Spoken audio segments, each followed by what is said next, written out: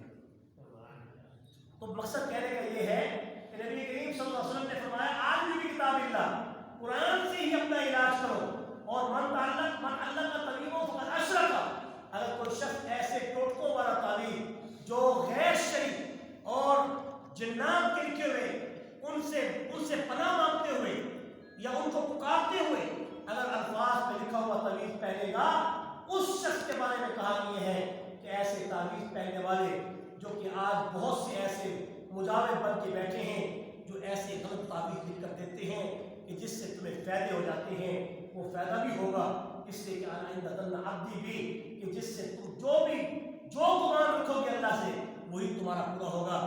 مگر موحد اپنے رب کے ساتھ ایک ہی عقیدہ رکھتا ہے کہ میری بیڑی بنانے والا کون؟ اللہ۔ میری مشکل حل کرنے والا کون؟ اللہ۔ میری ندا سننے والا کون؟ اللہ۔ دور سے یا قریب سے سننے والا کون؟ اللہ۔ میری ہر قسم کی مصیبت سے نکالنے والا کون؟ اللہ۔ مجھے بیٹا دینے والا کون؟ اللہ۔ مجھے بیٹی دینے والا کون؟ اللہ۔ اور مجھے فراخ رزق دینے والا کون؟ اللہ۔ اور میری تمام مسائل کا حل کون؟ اللہ۔ جب وہ اللہ سے تعلق رکھتا ہے تو اللہ نے کہتا ہے اب میں بھی تیرے ساتھ ویسے ہوں جیسے تو میرے ساتھ۔ اس اللہ والے اپنے رب کو پکارتے ہیں۔ نبی کریم صلی اللہ علیہ وسلم فرماتے ہیں کہ لوگوں، آپ دنیا میں ایک دوسرے کی عادت چیزیں ایک دوسرے سے مانگتے ہو، اور مانگنی چاہیے، کوئی منع نہیں ہے، ایک دوسرے سے تعاون کرنا چاہیے، ایک دوسرے کی مدد کرنی چاہیے، مگر میں اپنے رب کا اتنا محتاج ہوں کہ میری جوتے کا تسمہ بھی ٹوٹ جاتا ہے تو وہ بھی کس سے مانگتا ہوں، اور میرے گھر کا نمک بھی ختم ہو جائے تو کس سے مانگتا ہوں؟ اللہ سے۔ اور اللہ کہتے ہیں، رسول اللہ کہتے ہیں انا اغیظ منکم، خیال کرنا شرک کے بارے میں میرے سامنے ایسی بات نہ کہنا، اور شرک کی بات کہہ کر مجھے خیرت میں نہ لے آنا۔ حضور کے حدیث کے الفاظ ہیں، یہ صحیح حدیث کے الفاظ ہیں، حضور کے الفاظ ہیں، انا اغیظ منکم، کہ اے بدعتی قوم، اے مشرک قوم، سن لو میرے سامنے شرک والی بات نہ کرنا، میرے سامنے کوئی بدعت والی بات مت کرنا۔ انا اغیظ منکم، میں بہت خیرت مند ہوں شرک کے خلاف اور بدعت کے خلاف۔ پھر آگے فرمایا واللہ اغیظ منی، اور اللہ مجھ سے بھی زیادہ خیرت مند ہے۔ خیال کرنا اللہ ہر گناہ کو معاف کر دیتا ہے، ان اللہ لا یغفر ان یشرک بہ ویغفر ما دون ذلک لمن یشاء، مگر جو شرک کرتا ہے اس گناہ کو اللہ تعالیٰ کبھی معاف نہیں کرے جب تک کہ وہ توبہ کر کے نہ مرے، ورنہ اگر اس حالت میں مر گیا کہ بغیر توبہ کی اگر وہ روزے قیامت کھڑا ہوا تو ایسے شخص کو اللہ تعالیٰ جنت میں داخل نہیں کرے گا، وہ ہمیشہ کے جنت میں جائے۔ یہی ایک کلمہ ہے جس کلمے پر ایمان ہے، جس کلمے پر توحید ہے، جس کلمے پر رسالت ہے، اور اگر یہ تھوڑے سے کلمے بگڑ جائیں تو ایمان سے نکل جاتا ہے، توحید سے نکل جاتا ہے، رسالت سے نکل جاتا ہے، اور پھر وہ بندہ اللہ تعالیٰ کے نزدیک کافروں میں شمار ہوتا ہے۔ تو اللہ تعالیٰ نے فرمایا کہ اس سورت کو کثرت سے پڑھا کرو، اور اس سورت کو جو شخص کثرت سے پڑھتا ہے وہ اللہ تعالیٰ کو کیا ہو جاتا ہے؟ محبوب ہو جاتا ہے۔ ایک شخص نے آ کر عرض کی یا رسول اللہ صلی اللہ علیہ وسلم، ہمارا ایک امام ہے اور وہ ہمیں نماز پڑھاتا ہے، مگر وہ جب بھی کوئی سورت پڑھتا ہے اس سورت کے ساتھ سورت اخلاص کو بھی پڑھتا ہے، حالانکہ ہر رکعت میں ایک سورت پڑھنی چاہیے، دوسری سورت دوبارہ نہیں پڑھنی چاہیے، تو وہ ہر رکعت میں ایک ہی سورت کو بار بار پڑھتا ہے، سورت اخلاص کو دوسری سورت کے ساتھ ملا کے ہر رکعت میں پڑھتا ہے۔ حضور اکرم صلی اللہ علیہ وسلم نے فرمایا اس صحابی کو بلاؤ، کیوں ایسا کرتا ہے؟ وہ امام ہے، اس کو چاہیے کہ امامت کی شرائط ہے وہ پورے کرے۔ جب وہ آیا تو اس نے کہا یا رسول اللہ صلی اللہ علیہ وسلم، میں نے آپ سے سنا ہے کہ جو شخص سورت اخلاص کثرت سے پڑھتا ہے اللہ تعالیٰ اس سے کیا کرتا ہے؟ محبت کرتا ہے۔ مجھے اس سورت سے حب ہو گئی ہے، محبت ہو گئی ہے، اس محبت کی وجہ سے اب میرا دل رہتا نہیں ہے کہ میں اگر سورت کوثر پڑھ رہا ہوں پہلی رکعت میں تو سورت اخلاص کے ساتھ پڑھتا ہوں، اگر سورت نصر پڑھ رہا ہوں اذا جاء نصر اللہ تو سورت اخلاص کے ساتھ پڑھتا ہوں۔ یا رسول اللہ مجھے سورہ احد سے سورہ اخلاص سے محبت ہو چکی ہے، کیونکہ اللہ کو اس سورت پڑھنے والے سے محبت ہوتی ہے۔ تو حضور نے کہا اچھا اگر تجھے سورت اخلاص سے محبت ہے تو اللہ کو بھی تجھ سے محبت ہے، تیرے لیے اجازت ہے۔ تیرے لیے کیا ہے؟ لیکن یہ حضور کا عمل ہے، ہر ایک کے لیے نہیں۔ حضور نے اس صحابی کو اجازت دے دی تو حضور کا اختیار ہے جس کو جیسی اجازت دے۔ تو آپ صلی اللہ علیہ وسلم نے فرمایا اس سورت کو پڑھنے والا اگر 50 مرتبہ اس سورت کو پڑھ لے روزانہ، اگر کسی بھی وقت میں اگر 10 دفعہ بھی ہر نماز کے بعد اس کو پڑھ لے، کل 50 مرتبہ دن رات میں ہو جائے گی، تو اس دن اس سے بڑھ کر نامہ اعمال میں کسی اور کی نیکیاں نہیں لکھی جاتی، لیکن اس شخص کی نیکیاں سب سے بڑھ جاتی ہیں جو سورہ اخلاص کو دن میں 50 مرتبہ پڑھ لیتا ہے۔ قل هو اللہ اللہ الصمد لم یلد ولم یولد ولم یکن له کفوا احد۔ کہہ دیجیے محمد کریم صلی اللہ علیہ وسلم وہ اللہ جو احد ہے، کیا ہے؟ جس سے نہ پہلے کوئی ہے اور نہ بعد میں کوئی ہے۔ اللہ الصمد وہ بے نیاز ذات ہے، ایسی بے نیاز کہ بیٹی کسی کی پیدا ہو رہی ہے، ماں اس کی مر رہی ہے، بیٹا کسی کا بھی اس سے جنا ہی ہے، اس سے ابھی جنا ہی ہے، اس ماں نے